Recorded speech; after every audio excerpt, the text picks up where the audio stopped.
Well, welcome to SBK All Women's Network for our second show this season. And I'm here with Melanie Campbell with our guest Amanda Cohen from the Big Apple from Dirt Candy. And welcome, welcome, welcome. I am so thrilled.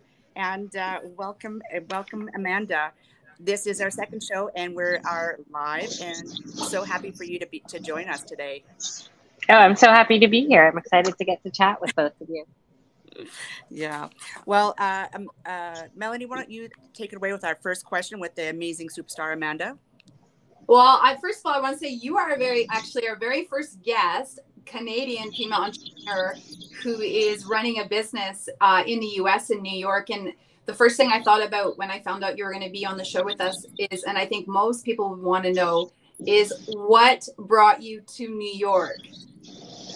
Oh, well, I had come here for university like almost 30 years ago, and it's just sort of where I stayed. I fell in love with the city, and I had worked here for a number of years, and when it came time to open the restaurant, it seemed like the most logical place to do it. Not necessarily the easiest, but the most logical. So yeah, I've been in New York for 30 years since I was like 18. Oh, okay. Well, that sounds like pretty awesome. And guess what? It's time for a commercial. Imagine both your front and back of house teams are so well trained that they're executing flawlessly.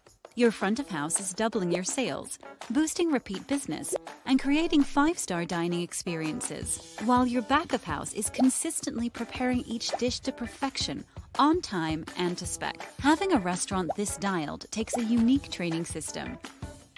That's where Serve comes in. Serve means Study Restaurant Variety, and it is a powerful, mobile training system, custom built to meet the needs of your restaurant. Serve will up-level your team's knowledge and skills, maximize your profits, and create experiences guests will rave about. Serve is the key to unlocking your restaurant's hidden potential and will prove that the more your team is able to learn, the more your restaurant will earn. It's Serve, and it's a game changer. Ready to serve? Get started at servenow.com. Welcome back, Amanda Cohen.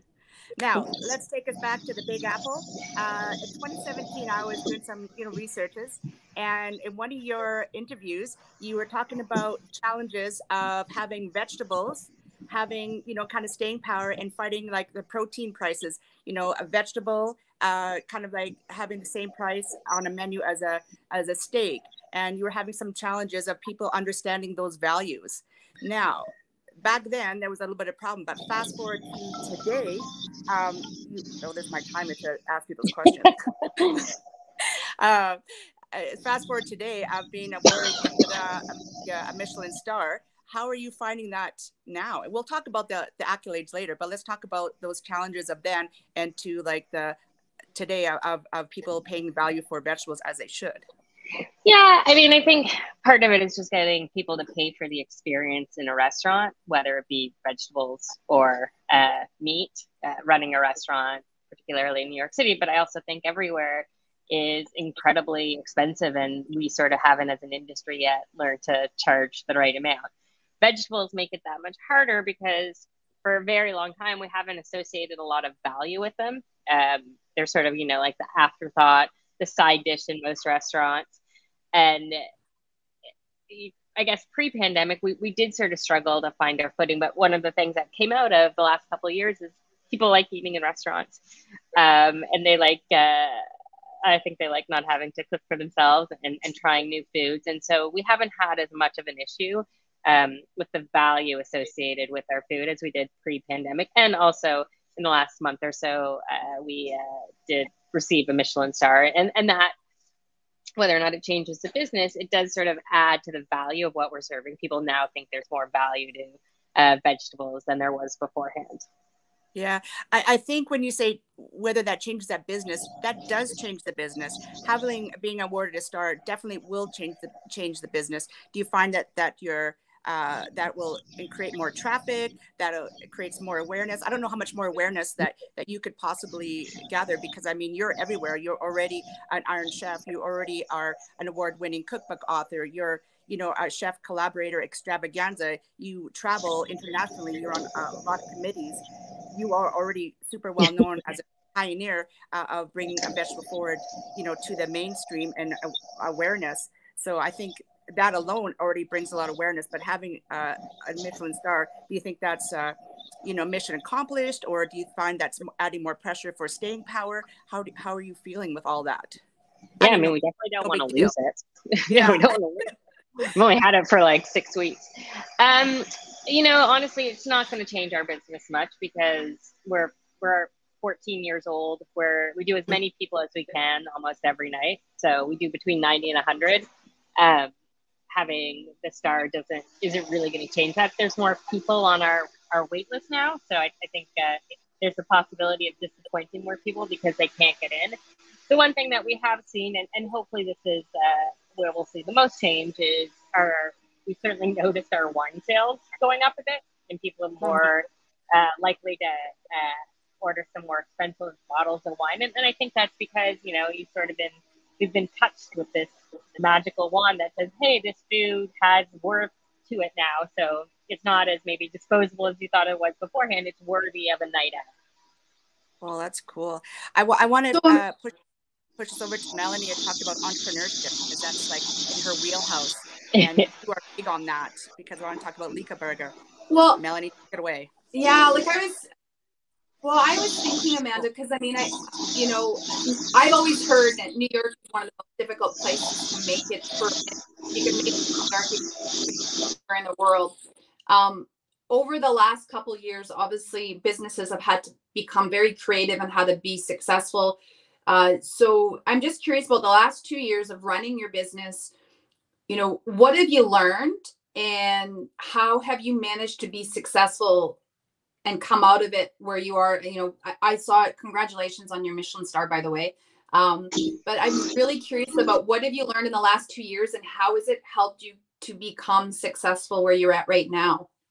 Yeah, I mean, we had this whole shift after the pandemic, because we did learn a lot in the last couple of years. Obviously, we had to shut down when the rest of the world shut down. And when we reopened on a much, much smaller scale. We used to be a fancier restaurant with a 12-course tasting menu and a 9-course tasting menu, and way more frills and whistles and bells than we do now. And throughout the pandemic, we pivoted. We did salads and sandwiches and a much more condensed tasting menu every night. And we sort of learned through that people would still come no matter sort of what we were serving. We didn't always have a lot of people, but they were coming, and that we could really sort of change the nature of the business because our food costs had gone down so much, but we weren't serving that 12-course tasting menu. So when we reopened, we stopped doing lunch, we stopped doing all the salads and sandwiches, and we basically went back to one tasting menu. It's now 5 courses, maybe a couple of extra dishes here or there, depending on the night. And we have a smaller staff than we did beforehand. We needed way more people on the floor to serve that menu, and more people in the kitchen to handle it. And with that sort of reduced menu, we've somewhat reduced our labor costs, although I pay my staff more than I did beforehand. But we've also really reduced our food costs. So we went from sort of industry average, which was around 25%. Everybody's always trying to get it down, but I think most people hover around 20-25% down to about 12%. And that change has been huge for the business. And then we'll be back to talk more with you.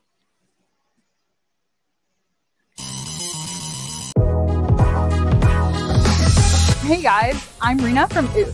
I'm Kayla from OO. This fall and winter, I'll be co-hosting Food in a Boot on the Sysco Virtual Kitchen Network. Digital maps these days may tell you information and reviews on a restaurant, but they don't tell you about the people that hang out there. OO is on a mission to help people connect better in real life by seeing communities of interest on a map. Join us this fall when we take to the streets. We can't wait to hang out.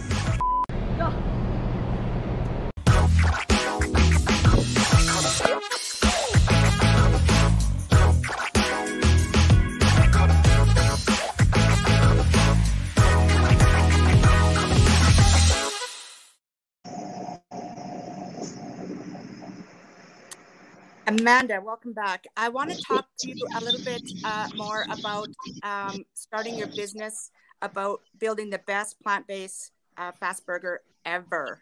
I personally have been there, and it was incredible. I dream about it, and those milkshakes are so dreamy. and now you've opened a second location. Let's talk about that. And it's a cool, sexy ambiance. What's more under that umbrella?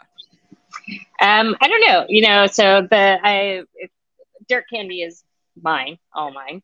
Yeah. Lecca, I have a partner, and it's sort of her dream. I'm trying to make those dreams come true with the food, and it is good. It's not your typical burger that you see on most menus. It's not one of the fake meat burgers. It's not Impossible Beyond. Nothing wrong with those burgers. I think it's a great way to introduce people to plant-based eating. Our burger, though, is more of like a made in the kitchen kind of burger. It only has 13 ingredients, most of which that you can find in your own kitchens. Although, cool story, it's based on a 2,000-year-old recipe from the Song Dynasty. So there's nothing new in the world. We can just sort of redo things. And that location, unfortunately, where Lecca has been, it's struggled a lot. It's basically in the financial area. And so we haven't really seen people go back to office yet. But we had this really great opportunity to open a little kiosk in urban space, which is pretty close to Grand Central Station in New York. And that seems to be going well so far. So hopefully you'll see Lecca's popping up all over the place. Wow, that's so cool. So I love vegetarian dishes, and I grew up, my parents raised us in a time that it wasn't cool to be a vegetarian. And I remember all my lunches, nobody else wanted to try anything I had packed in my lunches with chickpeas and lentils. So I wasn't popular at snack time, but what's the favorite? I know Liana obviously loves your veggie burgers, but what is your favorite dish to cook? That's a tricky question. So I personally don't cook very much, like at home ever. I'm very good at calling out for delivery. And at the restaurant, my favorite thing is usually what we're working on, whatever is new, because then I'm sort of fascinated by it and I want to do it over and over again until I get it right. But yeah, I'm not really a home cook. I know how to cook for 80 people a night at the restaurant or 100 people a night at the restaurant. Cooking for like 2 is way out of my wheelhouse. Wow. Are you That's fair. For me, Amanda, I always have so many visions about ideas and what to cook, like artistically and flavor wise. Are you the same? We talked about this when you were at Terroir, when we were at Rouge cooking, about just different ideas and I don't know, flavor profiles, just for concepts for dishes. Are you constantly thinking of those kind of ideas? Yeah, I sort of have a running whiteboard in my head. We change the menu 4 times a year at the restaurant, which is new since the pandemic. And apparently seasons come up a lot faster than I thought they were going to. So we're on this sort of never-ending roller coaster of trying to come up with new things to serve at the restaurant. So anytime we see something that we think can sort of work for the next menu, it goes on all of our mental whiteboards, and we come together and try to put together a menu.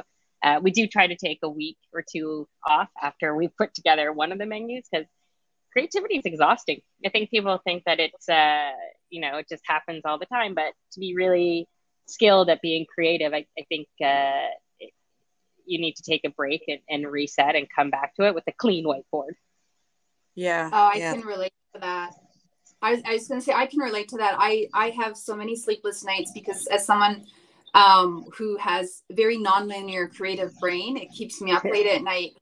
So I know that this is a big question I get from a lot of women that are passionate about starting a business.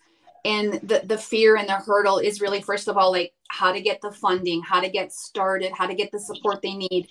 In the very infancy stages of that idea that you want to, go back to when you wanted to start Dirt Candy. How did you get started? Like, what were your first steps if you were to give advice to somebody that's just starting out that wants to open their own restaurant? When you go back to 14 years ago, like, what did it look like? Yeah, I mean, the most important thing I did, which isn't necessarily the sort of most sexy, but it was the smartest, is I found a really good lawyer.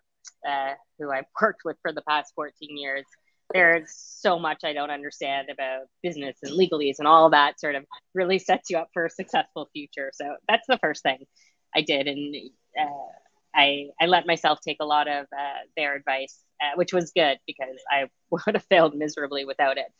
And then the next thing I did was really try to learn the business, like the numbers of the business. As a chef coming up, I didn't really understand how much things cost except for the food.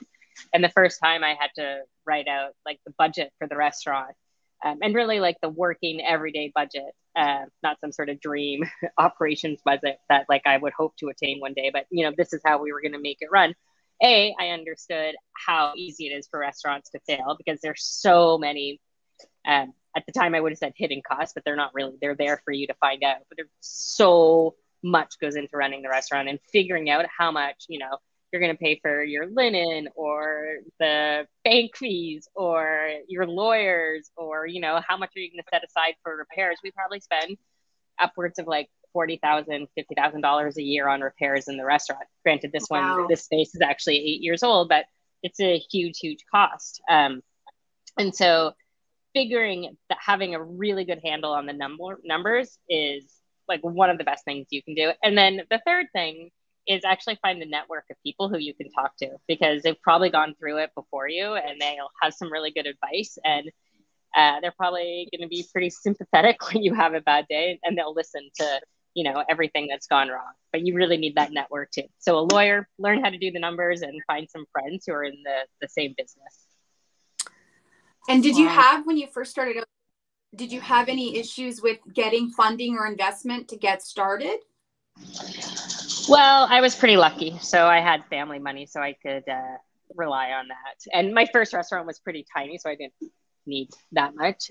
When we were coming to open the bigger space at Dirt Candy, because I used to have a much smaller one, I did go out and look for funding. And I was really sort of unhappy with what I was finding. There was so many conditions on how the restaurant was going to run and how fast we could make the money, and how the shares would be split. And it was my baby, and I just couldn't get anybody at the time to really trust that I knew what I was doing, and to really just believe in me wholeheartedly. And so I went back and found some more money from my family to open this space. And I think that's changed, but women finding funding, particularly 10 years ago, wasn't that easy. Hopefully we're seeing them get some more funding these days. Yeah, I think that's still a challenge, and I think now there's more awareness, but I think that's still a challenge. I think that's something that Melanie, you're a big advocate for empowering women to find that funding. That's something that's in your wheelhouse, and that's you're a big advocate for that. Yeah, and I think one of the things, like, and obviously, Amanda, you've done a really great job in understanding your own story. And one of the things I hear from often when women are trying to start out or get the funding, when they get declined, is, you know, they haven't figured out what their brand and their story is. And I always say, if you don't tell your story when you're going to get that investment or funding, someone else is going to tell the story for you, and it might not be the story that you want portrayed. So, I mean, you're a great example of somebody that obviously has had a lot of success. Yeah, I mean, 14 years, so we're still here, but there's been a lot of not successes to get us to this point. I wouldn't say failures, but I would say we've had a lot of unsuccessful moments. What do you want to share? Like, do you want to share what you've learned from that, or, you know, challenge or failure or unsuccessful moments? What did you learn from that, and why did you keep going? What kept you from not quitting? Bankruptcy. I needed a job to go to every day. Yeah. I think. And this is time, and this is age and maturity for me in particular, but, you know, I had these grand dreams of what I wanted my restaurant to be. And no matter how much you want your restaurant to be one way, sometimes that's not the restaurant that you're meant to run. So if you had told me 5 years ago that I'd have a $1 it still seems sort of fancy, but, you know, we ran this one much more simplified 5-course tasting menu, and we didn't do a lot of accommodations for dietary restrictions because we can't. We used to have a full-time person on staff who was dealing with them, and just sort of all these things. We cut out all the extra bells and whistles that we had that we no longer do because replacing those plates was really expensive. But I love that idea of it, and that's sort of the region I wanted to compete in the food world. But that restaurant really wasn't making us any money, and in fact, it was at times really hemorrhaging money, and it was incredibly hard to run. And so 5 years ago, if you had told me this would be the restaurant I'd be running, I'd be like, oh, but I don't want that. Like, forget it. And now I'm so happy to be running this exact restaurant right now, because I'm not having as many sleepless nights as I used to. But that was me giving up a little bit of my dream to make it work. And in the end, this is my dream. I just didn't know it. Wow. That's so incredible. And how important is how I first met you is with women chefs and restaurateurs, and that has been, you know, such a gift for me for the past over 20 years. And how important is that female mentorship empowerment to you still now? I mean, I know that you're really involved in that, but I wanted to touch on that. Yeah, I think, again, finding people who have been through what you've been through and are going through what you're going through and are going to go through what you've either gone through or are still about to go through. It's incredibly important. It's just being able to share those stories in sort of a safe space and take advice from other people. Yeah. They've been through it. Like, letting go of your like ego a bit and being like, yeah, I can learn from somebody else is so important. Wow. Well, I think that we are just about ready to wrap up. So if you have a few more powerful couple little advice moments, what do you have? What does Amanda Cohen have to say to the world right now, to all us female? Oh, that's so much pressure. I don't know. Or some hot gauze. What's the best, most fun celebrity moment you had in the restaurant? We did have Kourtney Kardashian and Travis Barker come in a couple months ago, so that was fun. They were very nice. Ooh, all right. Thank you so much, Amanda Cohen, and congratulations on your Michelin star and all your successes. And we look forward to having you back in Calgary, your home away from home. Absolutely, I can't wait to be there. Thank you. And thank you, everyone. Thank you, everyone, for watching the SBK Network, and join us